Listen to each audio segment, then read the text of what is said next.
ꯈꯨꯗꯛꯇ ꯍꯣꯁꯄꯤꯇꯥꯜꯗ ꯑꯦꯗꯃꯤꯠ ꯇꯧꯗꯨꯅ ꯅꯣꯡꯉꯥꯟꯕꯒ ꯑꯣꯄꯔꯦꯁꯟ ꯇꯧꯅꯕ ꯍꯥꯏꯅ ꯗꯣꯛꯇꯔꯒ ꯃꯇꯝ ꯊꯥꯅꯔꯦ꯫ ꯔꯥꯖꯀꯤ ꯃꯄꯥꯅ ꯂꯩꯔꯤꯕ ꯀꯥ ꯑꯗꯨꯒꯤ ꯑꯣꯄꯣꯖꯤꯠꯇꯅ ꯐꯤꯃꯦꯜ ꯋꯥꯔꯗ ꯑꯣꯏꯕꯅ ꯃꯟꯖꯨꯁꯨ ꯑꯗꯨꯗ ꯂꯩꯕ ꯃꯔꯝꯅ ꯃꯁꯥꯗꯨ ꯏꯍꯩ ꯍꯩꯅꯗꯕꯒꯨꯝ ꯇꯧꯖꯩ ꯃꯩꯔꯥꯕ꯫ ꯔꯥꯖꯅ ꯄꯩꯁꯥ ꯀꯌꯥ ꯆꯪꯅꯤ ꯍꯥꯏꯒꯦ ꯑꯝꯕꯣ? ꯄꯩꯁꯥꯒꯤ ꯋꯥ ꯇꯣꯛꯈ꯭ꯔꯣ, ꯃꯗꯨꯗꯤ ꯑꯔꯥꯏꯕꯅꯤ꯫ ꯀꯣꯟꯅ ꯈꯟꯅꯕꯗ ꯀꯩꯁꯨ ꯑꯀꯥꯏꯕ ꯂꯩꯇꯦ꯫ ꯕꯕꯥ ꯐꯒꯠꯄ ꯍꯥꯟꯅ ꯈꯟꯒꯗꯕꯅꯤ, ꯑꯗꯨꯒ ꯃꯤꯠꯁꯨ ꯀꯩꯁꯨ ꯊꯣꯏꯗꯣꯛꯄ ꯇꯧꯔꯣꯏ ꯍꯥꯏꯅꯗꯤ ꯍꯥꯏꯔꯛꯄꯅꯤ꯫ ꯊꯥꯃꯨꯛꯀꯤ ꯃꯃꯥꯡꯗ ꯃꯤꯒꯤꯗ ꯊꯕꯛ ꯃꯐꯝꯗ ꯁꯣꯛꯈꯤꯕ ꯑꯣꯏꯔ ꯃꯥꯜꯂꯦ꯫ ꯏ ꯑꯁꯤꯕ ꯆꯪꯕꯗꯨꯗ ꯑꯩꯈꯣꯏꯁꯨ ꯍꯥꯟꯅꯗꯤ ꯊꯧꯁꯥꯔꯣꯏꯗ꯭ꯔꯦ꯫ ꯄꯩꯁꯥ ꯂꯩꯇꯕꯒꯤꯅꯤ ꯏꯁꯦꯡ ꯁꯦꯡꯅ ꯍꯥꯏꯕꯗ ꯀꯩꯁꯨ ꯆꯤꯡꯅꯒꯅꯤ, ꯑꯩꯅ ꯐꯅꯕ ꯂꯣꯏꯅꯁꯤꯟꯒꯦ꯫ ꯅꯈꯣꯏ ꯀꯅꯥ ꯀꯅꯥꯅꯣ ꯀꯧꯔꯒ ꯂꯩꯃꯤꯟꯅꯔꯝꯃꯣ꯫ ꯑꯩ ꯄꯨꯡꯁꯦ 4 ꯇꯥꯗꯧꯔꯦ, ꯑꯃꯨꯛ ꯍꯜꯂꯛꯀꯦ, ꯊꯕꯛ ꯑꯝꯇ ꯆꯠꯂꯨꯈꯤꯒꯦ꯫ ꯌꯥꯝ ꯅꯨꯡꯉꯥꯏꯖꯔꯦ ꯌꯥꯝꯕ꯫ ꯍꯩ, ꯌꯥꯝ ꯐꯕ ꯑꯉꯥꯡꯅꯤꯅꯦ꯫ ꯃꯁꯤꯗ ꯅꯪꯅꯅꯦ ꯃꯤꯒꯤ ꯇꯧꯕꯤꯃꯜ ꯃꯁꯛ ꯈꯪꯗꯅ ꯊꯃꯣꯏ ꯀꯥꯏꯍꯟꯒꯦꯗꯤ ꯈꯟꯒꯅꯨꯀꯣ꯫ ꯑꯗꯨꯝꯅ ꯍꯦꯛ ꯈꯜꯂꯕ ꯅꯄꯥ ꯑꯩ ꯍꯥꯠꯄ ꯄꯥꯞꯄꯨ ꯀꯣ ꯅꯪ꯫ ꯕꯕꯥ, ꯅꯆꯥ ꯂꯣꯏꯅ ꯚꯥꯞ ꯇꯥꯖꯩ꯫ ꯑꯁꯨꯛ ꯌꯥꯝꯅ ꯃꯤꯅꯨꯡꯁꯤ ꯎꯠꯄꯤꯔꯤꯕꯁꯤ ꯑꯇꯣꯞꯄ ꯀꯅꯥ ꯑꯣꯏꯔꯝꯂꯕꯗꯤ ꯍꯟꯅ ꯌꯦꯡꯂꯝꯗꯕꯁꯨ ꯌꯥꯏ꯫ ꯑꯗꯨꯕꯨ ꯉꯁꯤꯗꯤꯅꯦ ꯏꯒꯤ ꯃꯔꯤꯁꯨ ꯊꯣꯛꯇꯕ ꯃꯥꯅ ꯑꯩꯈꯣꯏꯒꯤ ꯀꯌꯥꯝ ꯌꯥꯝꯅ ꯈꯟꯕꯤꯒꯦ ꯍꯥꯏꯕꯗꯨ ꯈꯪꯉꯦꯗꯅ꯫ ꯕꯕꯥ, ꯉꯥꯏꯍꯥꯛꯇꯪ ꯄꯣꯊꯥꯊꯣꯛ, ꯏꯃꯥꯁꯨ ꯌꯧꯁꯤꯜꯂꯛꯑꯅꯤ꯫ ꯀꯀꯥꯗꯁꯨ ꯄꯥꯎ ꯄꯤꯈꯤꯕꯅꯦ ꯑꯩꯅ, ꯉꯁꯤꯗꯤ ꯌꯨ ꯊꯛꯍꯧꯗꯦ, ꯍꯣꯔꯦꯟ ꯊꯛꯆꯤꯜꯂꯒ ꯂꯥꯛꯀꯗ꯭ꯔꯗꯤ ꯈꯪꯗꯦ꯫ ꯃꯗꯨꯁꯨꯅꯦ ꯀꯣꯏ ꯉꯥꯎ ꯍꯦꯛ ꯉꯥꯎꯔꯕꯅꯤ꯫ ꯔꯥꯖ ꯋꯥꯈꯜꯗꯅ ꯊꯣꯏꯕꯤꯁꯅ, ꯅꯪꯅ ꯅꯨꯡꯉꯥꯏꯅ ꯂꯩꯈꯤꯕꯗꯣ ꯑꯩꯁꯨ ꯌꯦꯡꯅꯤꯡ꯫ ꯏꯆꯝ ꯆꯝꯖꯔꯕ ꯌꯥꯝꯕꯨꯡꯒꯤ ꯄꯨꯟꯁꯤꯗ ꯅꯪꯅ ꯋꯥꯍꯟꯕꯤꯅꯨꯀꯣ꯫ ꯃꯃꯥꯡꯗ ꯏꯆꯦꯅ ꯍꯟꯖꯤꯟ ꯍꯟꯖꯤꯟꯁꯨ ꯋꯥꯍꯟꯕꯤꯈ꯭ꯔꯦ, ꯃꯥꯒꯤꯁꯨ ꯅꯨꯡꯉꯥꯏꯕ ꯃꯇꯝ ꯑꯣꯏꯍꯟꯕꯤꯌꯨ꯫ ꯑꯩꯅ ꯅꯪꯕꯨ ꯅꯨꯡꯁꯤꯕꯗꯣ ꯑꯁꯦꯡꯕꯃꯛꯇ ꯑꯣꯏꯔꯕꯗꯤ꯫ ꯍꯩ, ꯑꯩ ꯉꯥꯏꯍꯥꯛꯇꯪ ꯄꯣꯊꯥꯒꯦꯀꯣ꯫ ꯍꯣꯏ ꯕꯕꯥ, ꯄꯣꯊꯥꯕꯤꯌꯨ꯫ ꯄꯨꯡ 4 ꯇꯥꯈꯤꯗꯧꯔꯦꯅ ꯄꯥꯈꯠꯅ ꯑꯥꯔꯀꯦ ꯒꯦꯠ ꯃꯅꯨꯡꯗ ꯅꯪꯍꯧꯔꯔꯣꯏꯗꯧ ꯃꯇꯥꯒꯨꯝ ꯆꯪꯂꯛꯏ꯫ ꯃꯦꯙꯥ ꯁꯨꯃꯥꯡꯗ ꯆꯦꯡ ꯈꯞꯇꯨꯅ ꯂꯩꯔꯝꯕꯅꯤ꯫ ꯃꯥ ꯎꯕꯗꯒꯤ ꯉꯛꯄꯅ ꯈꯝ ꯊꯦꯡꯈ꯭ꯔꯦ꯫ ꯄꯥꯕꯨꯡꯕꯨ? ꯂꯩꯇꯤꯌꯦ, ꯊꯕꯛ ꯃꯐꯝꯗ ꯆꯠꯈꯤꯕꯅꯤ꯫ ꯏꯕꯦꯝꯃꯅ ꯆꯥꯒ ꯂꯣꯟꯕ ꯂꯣꯏꯔꯕꯅꯤ, ꯂꯥꯛꯑꯔꯣꯏꯗ꯭ꯔꯥꯅ ꯌꯥꯝ ꯁꯣꯜꯂꯝꯕꯅꯤ ꯍꯧꯖꯤꯛ ꯋꯥꯏꯗ꯫ ꯑꯩꯗꯣ ꯍꯣꯁꯄꯤꯇꯥꯜꯗ ꯑꯅꯥꯕ ꯑꯃ ꯑꯦꯗꯃꯤꯠ ꯇꯧꯔꯨꯔꯕ ꯏꯃꯥ, ꯑꯗꯨꯅꯈꯔ ꯊꯦꯡꯗꯣꯛꯈ꯭ꯔ ꯃꯥꯜꯂꯦ꯫ 4ꯗ ꯂꯥꯛꯀꯅꯤꯅ ꯍꯥꯏꯈ꯭ꯔꯤꯗꯨꯕꯨ? ꯍꯥꯏ, ꯂꯧꯊꯣꯛꯎꯔꯅꯨ, ꯌꯥꯎꯖꯁꯅꯨ, ꯑꯗꯨꯝ ꯀꯥꯈꯠꯂꯣ꯫ ꯑꯁ, ꯃꯈꯣꯏ ꯃꯃꯥꯒ ꯄꯥꯎꯒ ꯐꯥꯎꯅꯔꯤ ꯖꯥꯠꯂꯅꯦ? ꯏꯅꯦꯝꯄꯣꯛ ꯑꯣꯏꯗꯣꯏꯕꯅꯔ ꯀꯩꯅꯣ, ꯏꯁꯥꯁꯦ ꯀꯩꯅꯣꯝ ꯇꯧꯋꯤꯗ ꯎꯕꯒ꯫ ꯆꯠꯅꯔꯤꯔꯥ ꯆꯠꯅꯗ꯭ꯔꯤꯔꯥ ꯈꯪꯗꯦ ꯑꯩꯅ ꯂꯥꯛꯏꯁꯤꯅ꯫ ꯑꯁ, ꯌꯥꯝ ꯂꯥꯜꯂ ꯃꯥꯜꯂꯦꯅꯦ, ꯃꯤꯅ ꯑꯃꯨꯛ ꯅꯣꯛꯅꯈꯤꯗ꯭ꯔꯅꯦ꯫ ꯃꯦꯙꯥꯁꯨ ꯀꯥꯈꯠꯂꯛꯑꯒ ꯀꯅꯥ ꯅꯥꯕ ꯌꯥꯎꯔꯒꯦ?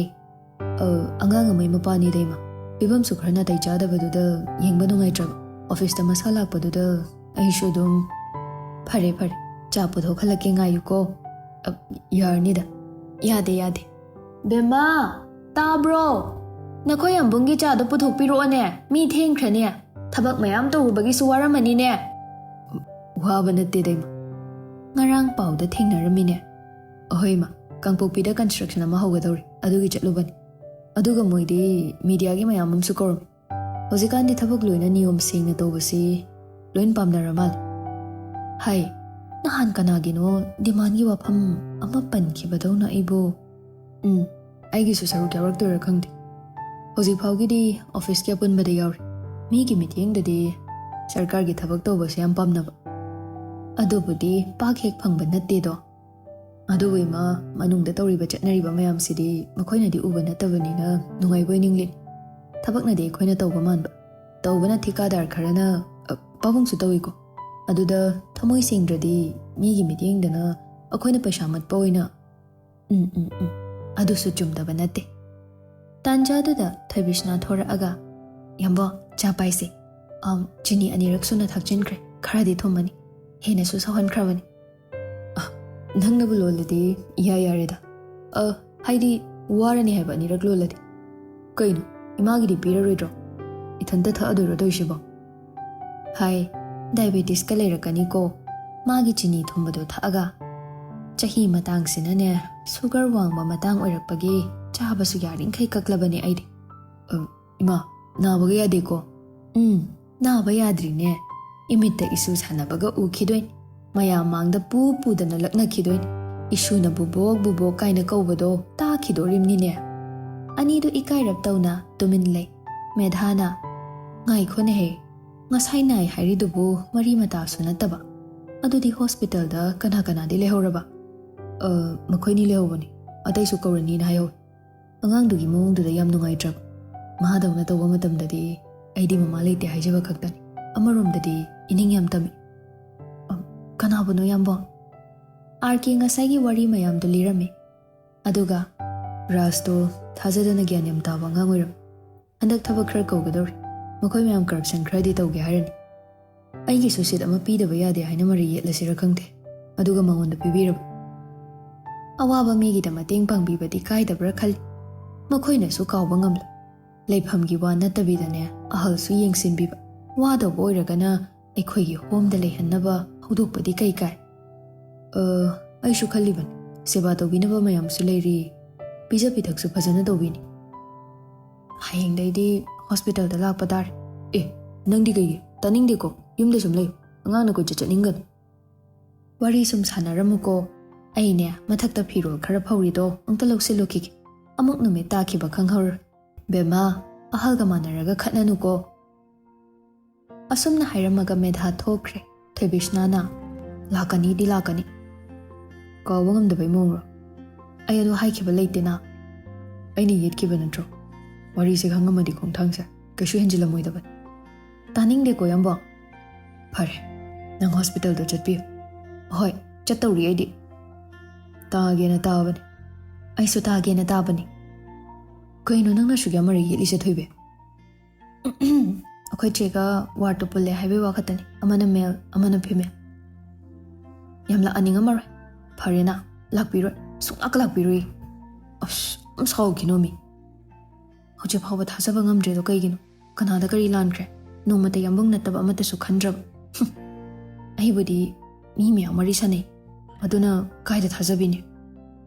Aina khoida pubada na sane yana inaraba nangonda kai muk chingnarudoin. Jumnaso mapa tho khaningdabagi haiban. Nang sawbadi saw ai themjek. Ado luhongba moi kaina gadi haidorakanu ko. Cha inkrani papa sulaani. Ai hayeng lawlagi punna jalase. Nangni yam thazaroi da boiragadi. Yarnida ai luhongdre phau yumdagi mapal tho. Ai ko mamang sumaning su thatpagi kapjaragani ko. Nopa su kapahibani na ulakani ko. Yamba khutam tapiro. Kaigino khutchina khubak mai yengdoro. Thungnarabasida thokti. As pida piro oba yeto. Yed haiba.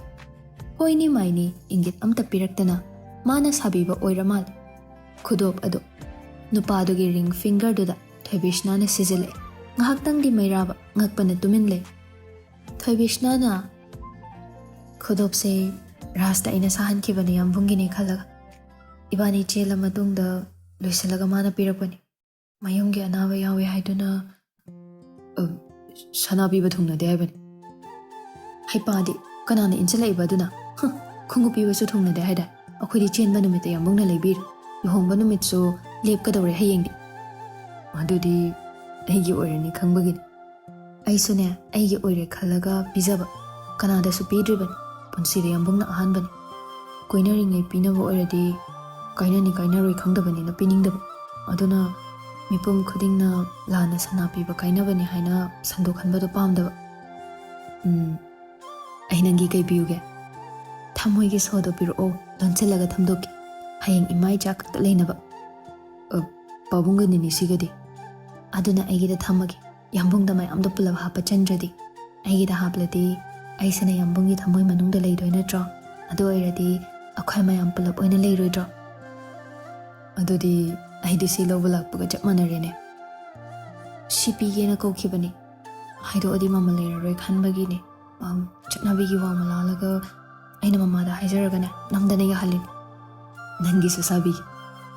Pabungna mayam pirakpagi leiriye kaisu sabiganu. Aidi mamana siramba khradana yani. Atopa ehenba amta supamdi. Pasan thamuko. Sim lainaba paisa leitabagi kaithokadro ibo angawbidona. Nokninge nangsi. Nokli maktada. Kenom haibiyura. Haibiyo. Dori tatkani wazaramba delankado mapuna numidang tajringai loksilaga manakta thamkre. Aying bakanagi mitki kumhais oikidri. Yambong thengi. Ngalibani. ꯂꯧꯁꯤꯜꯂꯤꯗꯣ? ꯍꯣꯏꯗ, ꯈꯔꯗꯤ ꯊꯦꯡꯉꯕ ꯃꯥꯜꯂꯤꯅꯤ. ꯑꯗꯨ ꯑꯣꯏꯁꯨ ꯌꯥꯔꯦꯗ. Papa ꯂꯥꯛꯄ ꯉꯥꯏꯗꯣꯏꯔꯣ? ꯉꯥꯏꯔꯣꯏ, ꯑꯩ ꯍꯜꯂꯗꯝꯅꯤ. ꯍꯣꯔꯦꯟ call ꯇꯧꯔꯛꯄ ꯀꯥꯎꯅꯨꯀꯣ. ꯑꯁꯨꯝꯅ ꯑꯥꯔꯀꯦꯁꯨ ꯆꯠꯈ꯭ꯔꯦ. ꯅꯨꯃꯤꯗꯥꯡꯒꯤ ꯃꯇꯝꯅꯤ. ꯆꯥꯛ ꯇꯣꯛꯂꯕ ꯃꯇꯨꯡꯗ ꯃꯃꯥꯒ ꯃꯄꯥꯒ ꯉꯥꯏꯍꯥꯛ ꯋꯥꯔꯤ ꯁꯥꯟꯅꯔꯝꯂꯕ ꯃꯇꯨꯡꯗ ꯇꯨꯝꯃꯒꯦꯅ ꯆꯪꯉꯛꯄꯒ ꯔꯥꯖꯀꯤ ꯀꯣꯜ ꯂꯥꯛꯑꯝꯃꯤ. ꯋꯥꯈꯜꯗꯅ ꯄꯥꯏꯔꯔꯣꯏꯗ, ꯂꯨꯍꯣꯡꯉꯝꯗꯥꯏꯁꯤꯗ ꯈꯖꯤꯛꯇꯗ ꯑꯃꯨꯛ ꯂꯥꯟꯅ ꯂꯧꯅꯈꯤꯅꯕꯅꯤ. ꯃꯥꯅ ꯀꯥꯔꯟ ꯄꯨꯔꯛꯇ꯭ꯔꯁꯨ ꯂꯩꯃꯤꯟꯅꯕ ꯃꯤꯅꯒ ꯇꯥꯈ꯭ꯔꯗꯤ. ꯇꯦꯛꯁ ꯑꯣꯏꯅ ꯊꯥꯔꯛꯏ ꯃꯥꯜꯂꯤꯅꯦ. ꯂꯨꯍꯣꯡꯕ ꯂꯣꯏꯔ ꯃꯇꯨꯡꯗ ꯑꯣꯏꯅ ꯏꯇꯩꯃꯁꯤ ꯀꯧꯖꯒꯦ. ꯍꯧꯖꯤꯛꯀꯤꯗꯤ ꯊꯣꯏꯕꯤꯁꯅꯥ ꯀꯧꯖꯒꯦ. ꯌꯥꯔꯒꯗꯤ ꯐꯣꯟ ꯑꯝꯇ ꯄꯥꯏꯕꯤꯔꯣ. ꯋꯥ ꯑꯝꯇ ꯍꯥꯏꯖꯒꯦ. ꯑꯁ, ꯀꯩ ꯑꯃꯨꯛ ꯍꯥꯏꯗꯣꯏꯖꯥꯠꯅꯣꯅꯦ ꯁꯤꯕꯣ?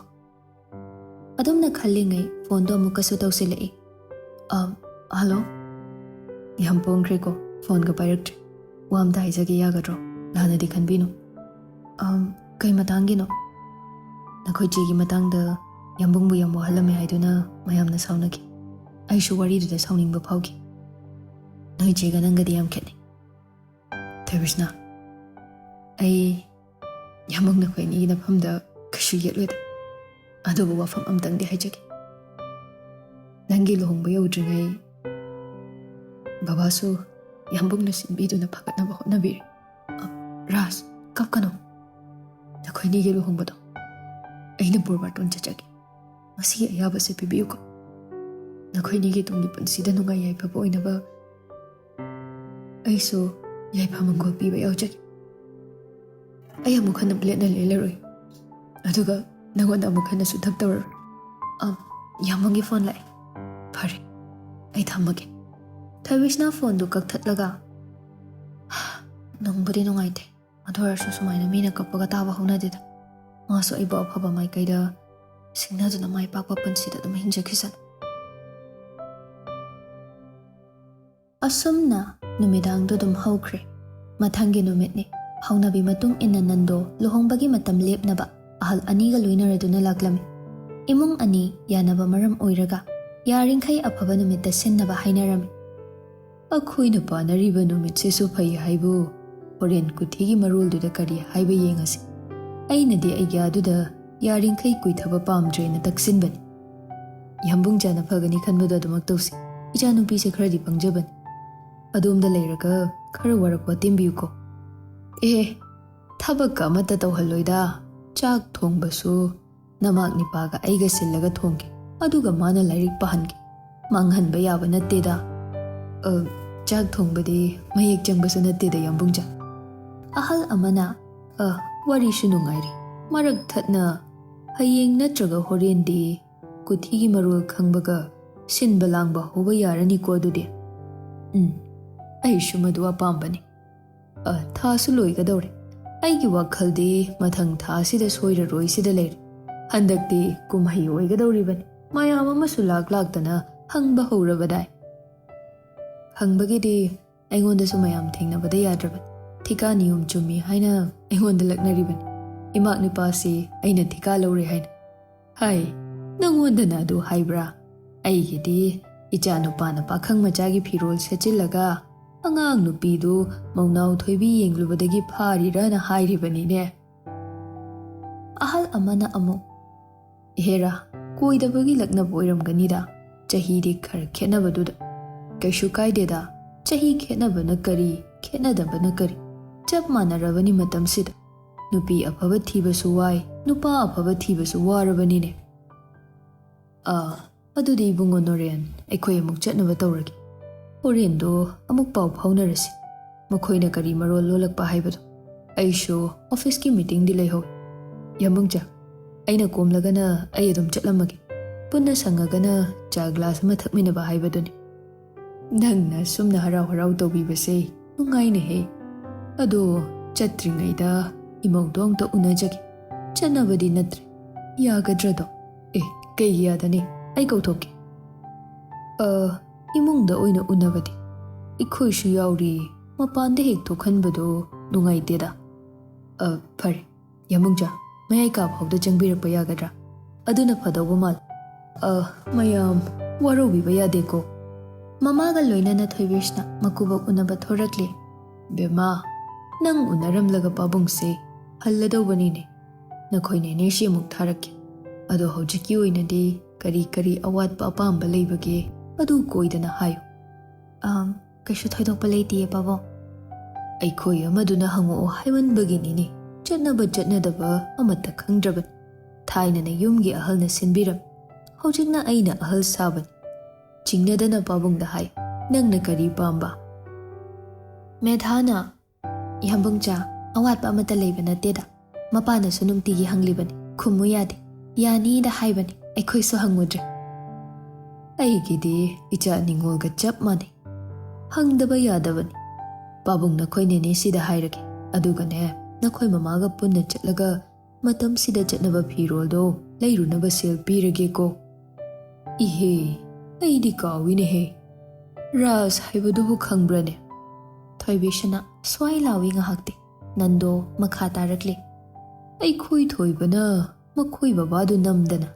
Ngarangdo doktor mayam tanaraga ngasi operation tawrani hairine. Madugi paudo nangonda mata tamlaktabrane. Bema nangbu khangbro. Ima yambong na ngarang hairame. Ma sida laambro. Hairame hairisibo. Mina sunungtigi somda pung mari tabaga chatli thengnei na pau piraklaban. Masibu karam ngangna sigene aibo. Phare adudi pabung su hannaba tawrage. Awatpa leirasu hekta haira uko koigan. Unadrasu yaraban.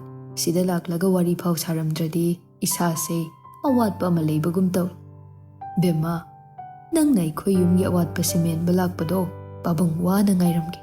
Naku phauba chiktana layuko nabaga yade.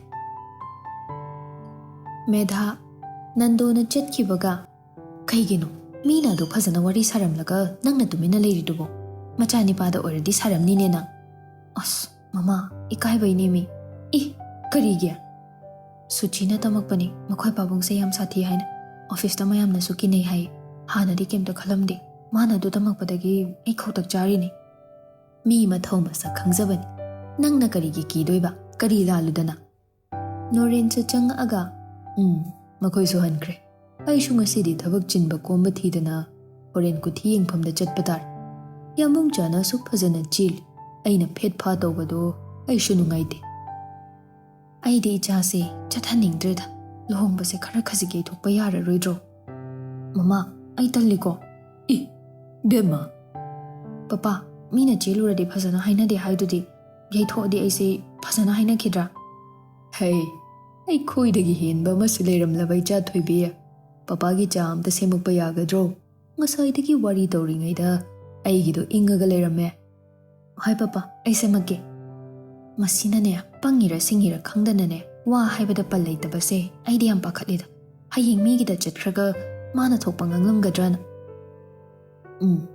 ichana haibasu chum cheluradi kuina leibase phajana hainade asomdasu iwaina manju luhongba matam leple haibra leplani haibra ngarang du marul khara lolakpani hera aigi sumang setana migi sumang setlunu ko makhoi pa ibemagi su tawgadaba thabakse mangda taraga leirabani masida ikhoina mu makhoi su kaino di hangpham thokpani ne mama adudi hangbis ikhoi su soidanaba makhoina de hangadaba mali mawongdo nupa mayumgi mama mapa ani do yam mirol taba mali ne makhoi ga yengnabada khradi khetnari ahenba pamba su nati kari wakhal no khangdabam yauri ne inamai makokse hai ahenba pambada ataba oiramba ko taibang miyuibana ahenba pamdaba kana leirige penthokpa tamlaga leinari ngaktani ne makhoi su hojikti penthokpa tamlaga hingba haurini papa kanabuno kadai cha dong ta thakki kana su nateda wari chumna sum sanabani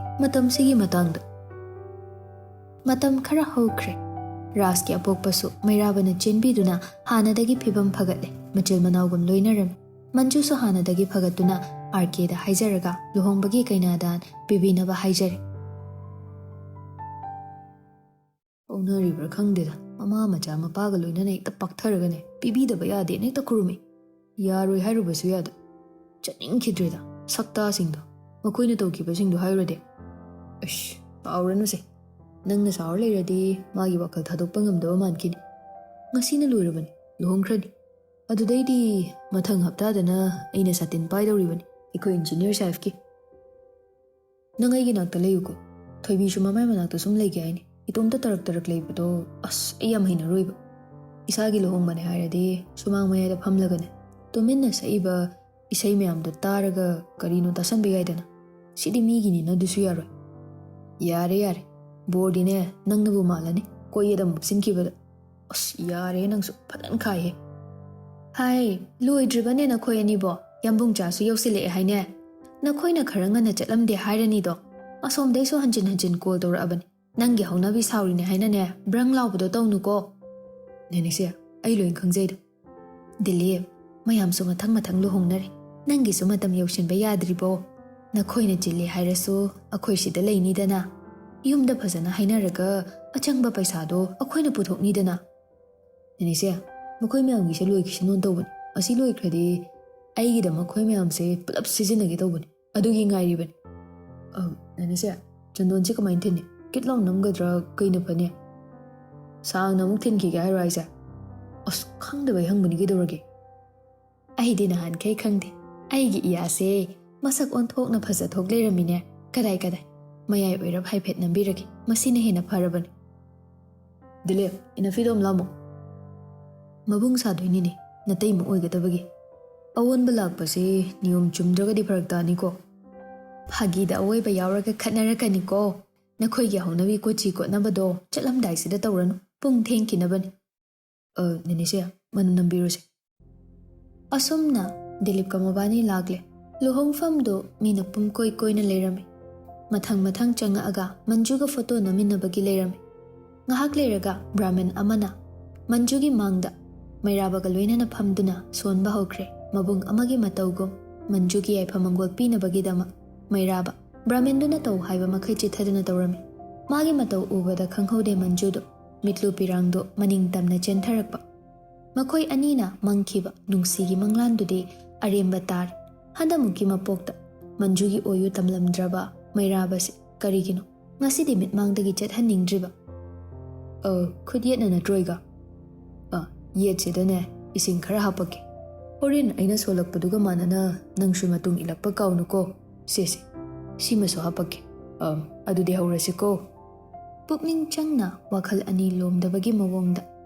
ꯑꯩꯒꯤ ꯑꯄꯥꯕꯨꯡꯅ ꯇꯧꯔꯤꯕꯗꯣ ꯃꯩꯔꯥꯕꯁꯨ ꯀꯔꯤꯃꯇ ꯇꯥꯗꯕꯤꯗ ꯇꯧꯔꯝꯃꯤ ꯃꯄꯥꯗꯤ ꯀꯔꯥꯏ ꯆꯠꯈ꯭ꯔꯦ ꯑꯃꯨꯛꯇ ꯂꯥꯛꯄꯤꯕ ꯌꯥꯒꯗ꯭ꯔꯥ ꯑꯩꯒꯤ ꯏꯕꯨꯡꯉꯣ ꯁꯤꯗ ꯑꯗꯨꯝ ꯇꯧꯍꯟꯕꯤꯔꯣ ꯍꯣꯔꯦꯟ ꯀꯩꯅꯥꯗꯥꯟꯁꯨ ꯃꯥꯅ ꯑꯗꯨꯝ ꯄꯤꯒꯗꯧꯔꯕꯅꯤ ꯃꯄꯥꯗꯤ ꯃꯄꯥꯟꯗ ꯂꯩꯍꯧꯔꯤ ꯏꯆꯥꯁꯤꯗ ꯁꯤꯟꯅꯕꯤꯔꯣ ꯍꯥꯏꯅ ꯇꯥꯛꯄꯤꯔꯦ ꯃꯊꯪ ꯁꯣꯟꯕ ꯂꯣꯏꯔꯛꯄ ꯇꯥꯟꯖꯥꯅꯤ ꯊꯣꯏꯕꯤꯁꯅ ꯀꯔꯣꯝꯗꯩꯅꯣ ꯎꯍꯧꯗꯦ ꯐꯠ ꯆꯪꯉꯛꯏ ꯏꯜꯂꯛꯏꯕ ꯐꯤꯗꯨꯅ ꯈꯨꯖꯦꯡ ꯌꯧꯅꯕ ꯊꯥꯗꯔꯞ ꯇꯧꯔꯒ ꯑꯥꯔꯀꯦꯒꯤ ꯃꯄꯥ ꯐꯥꯎꯅ ꯆꯠꯄꯗ ꯃꯅꯒꯟ ꯃꯄꯥ ꯑꯣꯏꯅ ꯈꯨꯕꯤ ꯈꯨꯗꯣꯝꯕꯤ ꯑꯅꯤꯅ ꯁꯤꯛꯂꯝꯃꯤ ꯑꯥꯔꯀꯦ ꯁꯣꯔ ꯊꯤꯡꯂꯒ ꯑꯩꯌꯣ ꯀꯔꯤ ꯇꯧꯕ ꯌꯥꯎꯔꯤ ꯏꯕꯨꯡꯉꯣ ꯕ꯭ꯔꯥꯍꯃꯟꯗꯨꯅ ꯍꯪꯉꯛꯄꯅꯤ ꯑꯥꯔꯀꯦ ꯃꯃꯥꯡꯗ ꯂꯦꯞꯂꯤꯕꯗꯨ ꯎꯕꯗ ꯀꯩꯁꯨ ꯇꯧꯕ ꯅꯠꯇꯦꯗ ꯁꯣꯏꯕꯅꯤ ꯋꯥꯈꯜ ꯑꯃꯗ ꯇꯧꯔꯕ ꯌꯥꯅꯤꯒ ꯃꯈꯥ ꯑꯗꯨꯝ ꯆꯠꯊꯁꯤ ꯃꯦꯙꯥꯂꯣꯅ ꯍꯩ ꯅꯪꯅ ꯀꯩꯅꯣꯝ ꯇꯧꯔꯝꯅꯤ ꯑꯃꯁꯤꯅ ꯁꯨꯒꯠꯂꯤꯗꯣ ꯎꯕꯨ ꯎꯍꯧꯗꯦꯅꯦ ꯀꯔꯝꯕ ꯇꯥꯟꯖꯥꯗ ꯀꯔꯤ ꯇꯧꯔꯝꯂꯤꯕꯅꯣ ꯍꯥꯏꯕꯅꯤꯅꯦ ꯑꯩ ꯀꯩꯝ ꯇꯧꯗꯦ ꯀꯩꯅꯣ ꯃꯤ ꯃꯁꯥꯅꯁꯨ ꯀꯩꯁꯨ ꯇꯧꯗꯦꯅ ꯍꯥꯏꯈ꯭ꯔꯦ ꯑꯗꯨꯗꯤ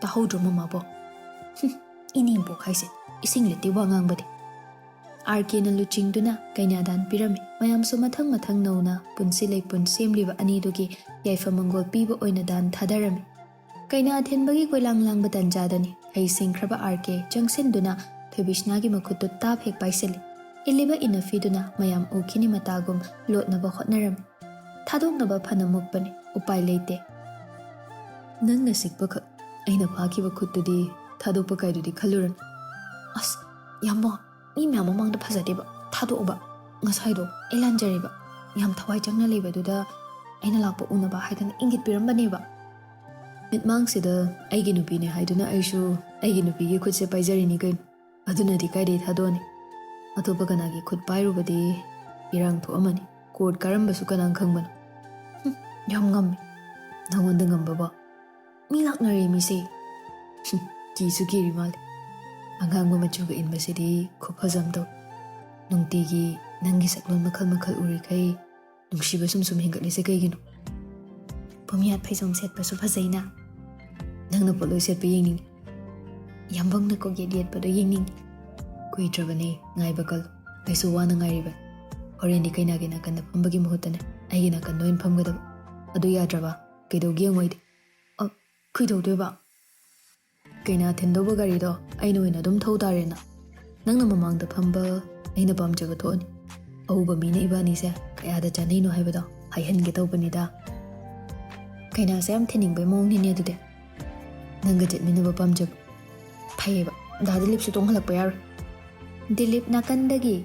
Aigi gari saure ye. Kemta pakat kanuko. Nakoy kashi yachalo e. As chope. Chopmin na ini.